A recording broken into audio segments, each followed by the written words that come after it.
Professor Eric and I have been coming up with some drills this week just to do some solo training at home. So we did a really good boxing slip drill the other day, and I'm going to go through another numbering progression on the Kali program. And it's just a lot of us here, at least on the West Coast, we're in another COVID quarantine, and we just thought it'd be a good idea. Now is the time to kind of give you guys some things you can do to specifically work on all of your different training at home. All right, so to keep this short, we're going to go over the 15 count in the Inosanto Kali system. If you haven't studied this yet, I did a 12 count earlier in the summer. This is the 15 count. So there's different numbering systems. A lot of Filipino martial arts will go with 12 angles of attack. 15, you'll see there's some kind of redundancies. There's also a 24 count in our system and even a 32 count. There's all kinds of counts, realistically. What they're for is not for you to memorize a really long-winded pattern, but to start to develop an idea for how to chain movements together. Okay, so some of them are more broken than others, and some of them you'll feel right away like, oh, I can just work on this piece of it. The other thing, when you're doing anything in the air, any kind of credenza or shadow boxing is what we call it in FMA, you want to have two things in mind. You want to be very accurate in what you're doing, precise in your movement, and you want to start to bring the body in. I want to keep my elbows in, just like I'm doing Western boxing or MMA or any other kind of stand-up striking training. So too often, I see people do like the Conan move and float the elbow like this, or when they swing, the stick is very wide this way. So secret pro tip is you want to drive the tool forward. It's still 45 degrees, it's still to the bottom of the jaw or whatever the target is. But like if I go for the elbow, my hand goes forward, even on a heavy swing, but it's not going to go out and around and telegraph all the time. The only time I'm going to do that is just like in boxing. The only time that crushing, like Sugar Shane Mosley, straight bomb of a right is going to land is when there's a lot of setup behind it. The opponent is compromised, they're kind of dazed. There's something that's happened to enable me to make a home run swing. But for the most part, I'm going to train very concise and efficient. All right, so 1 through 15, Inosanto blend. Okay, angle 1 is going to be to the jaw. Angle 2 is the backhand to the other side of the jaw. 3 is to the elbow. 4 is to the elbow on the other side. 5 is a thrust.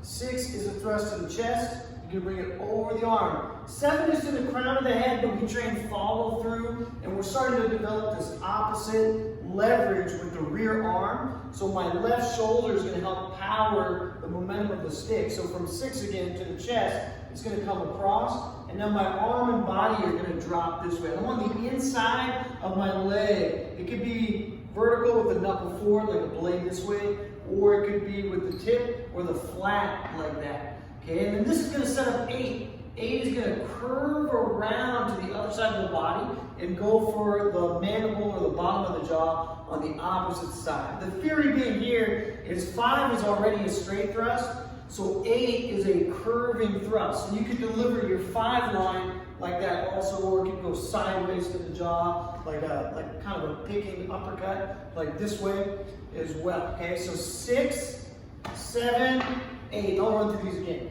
So 9 is going to be down to the knee. 10 is the other side of the knee. So what you're going to envision, if no one's in front of you, is I usually aim where my lead leg is. But if you're hitting a human being, it's the inside and outside of the same knee, because people usually stand staggered, like a boxing stance. So it's not like they're going to stand in front of you like this. So it's not one knee and then the other leg. It is the outside of the knee and the inside of the knee, or vice versa. Okay? 13 is a vertical uppercut. So if I keep my shoulders square, it's going to take a lot of flexibility. It's going to make this awkward to go this way. And that's all right. You could go elbow to elbow, which would be more like an infinity sign, or what we call like a flat figure 8. See, this isn't too vertical, right? It's kind of on a diagonal line. But we want to learn like a Kali pivot. And again, it's a lot like boxing. I'm going to turn like I'm doing an uppercut over here. And then you can see my palm is in. It's completely vertical. And I'm going to be able to hit the line that way. Plus, I diminish the surface area of my own body, so I'm not as much of a target. Then for the backhand, I'm going to pivot the same exact way and come up, palm out like that. So it's almost like I threw a really long extended rear straight, okay? 13 and 14 is going to be horizontal to the chin and backhand to the chin. And 15 is a redondo. So unlike the 7 where we stopped it, we're going to go all the way through with a vertical redondo over the shoulder. So I'm going to go straight forward. When my arm feels it can no longer travel, usually the elbow is behind the lat, the thumb is going to turn out and the shoulder is going to take over to come back to the guard position. Okay? And I've done like 2 or 3 now, just pure redondo videos. So if that strike is confusing, you can go watch any of those. Okay? So one time clean all the way through, and I'm going to do the tick motion. So I'm going to stop on the target. So 1, 2, 3, 4, 5, 6, 7, 8, 9, 10, 11, 12, 13, 14, and redondo all the way through. Okay? Lock tick is where we strike all the way through. On the thrust, you're still going to create a bounce. 1, 2, 3, 4, 5, 6, 7, 8, 9, 10, 11, 12, 13, 14, 15. Okay? Then what I would suggest doing is go through the numbering system, add any footwork. So maybe I'm going to shuffle step every time I strike. It could be any direction, it could be a pattern. Maybe you go 2 times forward, 2 times backward, 2 to the left, 2 to the right. Maybe it's every strike I do a forward replace, male triangle movement. Maybe it's every strike I do a rear replace, triangle movement. Maybe every strike I do a quarter pivot turn. Just some piece of footwork married with the striking. And in the beginning, it's really a lot easier on your body if you go angle 1, piece of footwork. Angle 2, piece of footwork. Angle 3, piece of footwork. So just break it down like this, and eventually the timing will come together. It won't be so mechanical and so robotic, okay? And then keep on working, bringing those elbows in. Be very accurate on the motion. What you want with Kali is a lot of precision and finesse.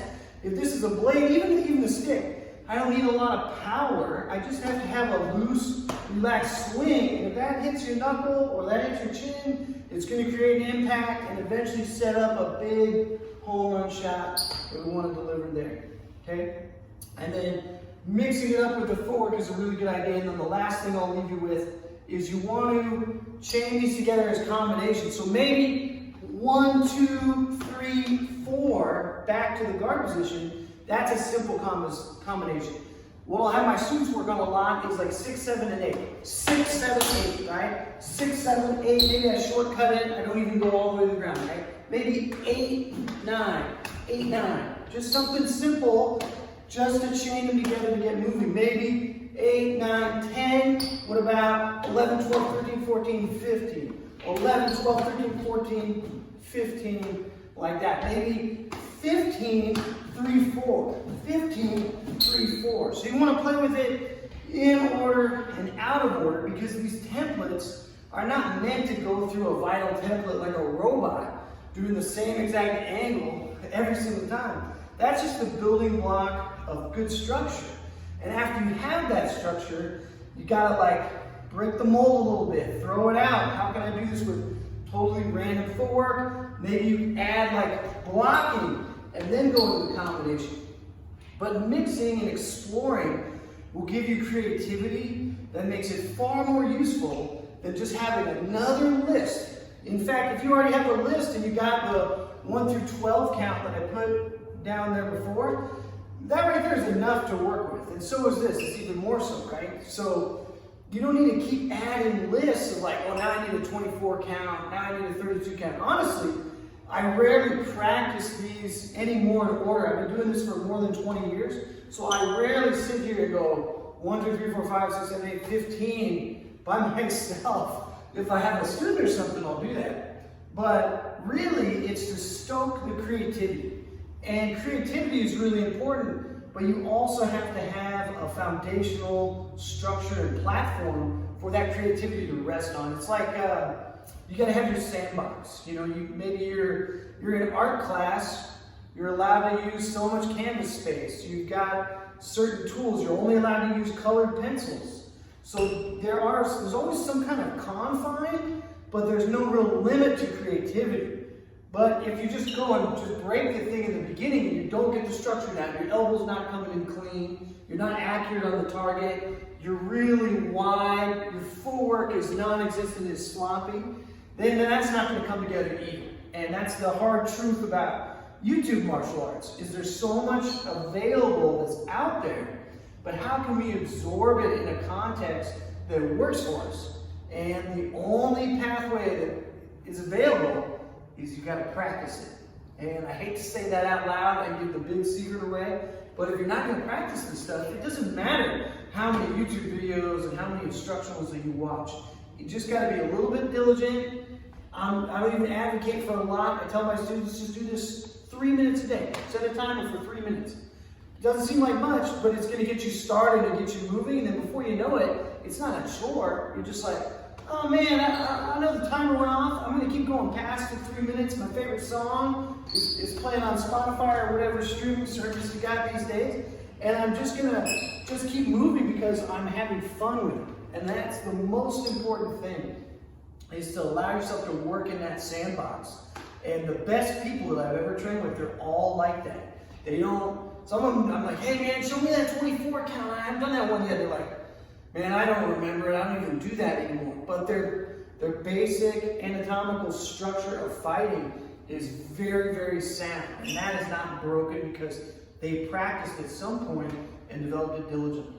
All right, you guys, I really appreciate you. Thanks for watching Warriors. It's Monday, December 21st. I'm without my cohort, Professor Eric. I know you're out there, man. Love you, brother. And we'll get back here. We'll do this again. If you guys haven't, take a moment to like and subscribe to the channel. We really appreciate the community. And always hit us up. Most people that leave a comment or a question in the comments below, we usually answer within 24 hours. We try to get to it no later than a day. And then we've been doing some really good feedback videos off that, even if it's unrelated to whatever we're talking about. You just have a random question about martial arts.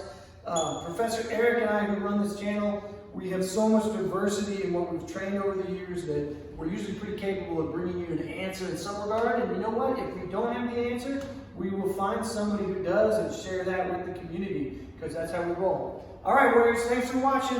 We are out.